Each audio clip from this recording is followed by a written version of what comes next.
Père, regarde, le pape a perdu un papier. Soit 1 carré plus 21 en nombre égal à 10 racines de ce carré. Quelle doit donc être la grandeur d'un carré qui, après l'addition de 21 dirhams, soit équivalent à 10 racines de ce carré? Divise le nombre de racines par 2. Il y a 10 racines. 10 divisé par 2, oui, la moitié est 5. Correct. Calcule le produit de cela par lui-même. 5 fois 5, 25. Correct. Soustrais de cela le nombre 21 des dirhams. 25 moins 21, ce qui donne 4. Correct. Prends la racine carrée et les 2. Bien sûr, racine carrée de 4, c'est 2. Soustrais ce nombre de la moitié du nombre des racines, qui était de 5. La moitié de racine 5.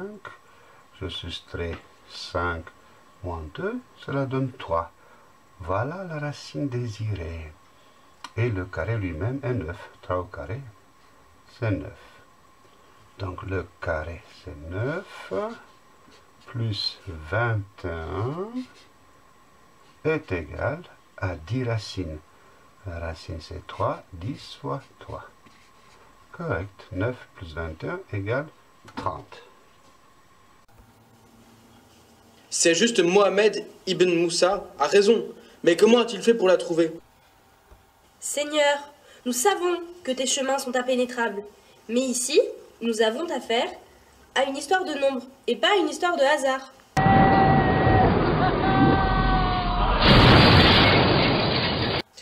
Bonjour, où suis-je? Dans l'abbaye de Saint-Étienne, Strasbourgum. Et en quelle année? Anno Domini 732. 900 ans nous séparent. Mais oui, c'est la défenestration que j'ai subie le 23 mai 1618. Ce traumatisme m'a envoyé dans les couloirs du temps. Défenestration?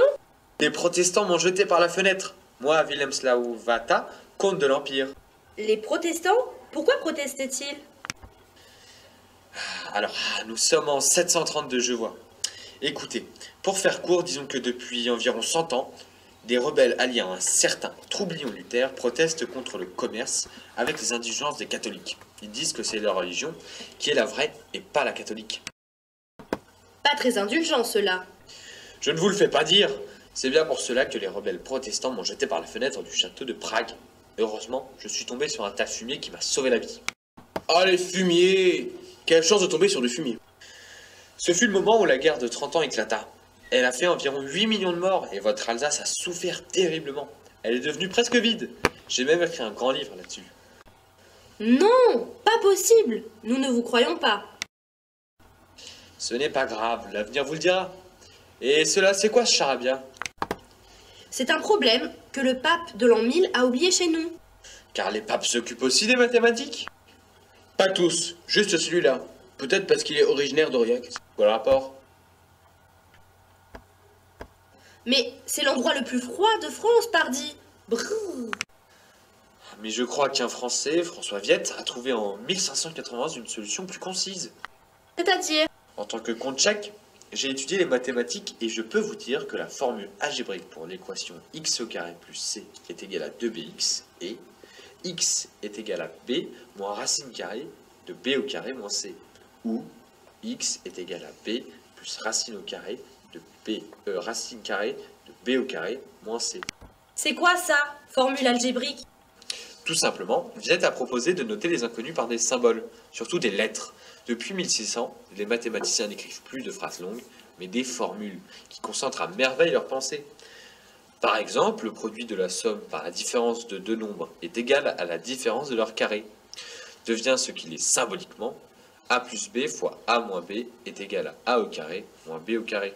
Ma douce et tendre fille, tu vois, j'éprouve un grand chagrin. Il paraît que dans le futur, la foi chrétienne va subir de grandes difficultés. Par contre, j'entrevois une libération de l'écriture mathématique et des sciences. Mais père, tant que la foi et la science vont cultiver ensemble le doute, il n'y aura pas de vrais soucis à se faire. Que le Seigneur t'entende, ma fille. Ta sagesse illumine mes vieux jours.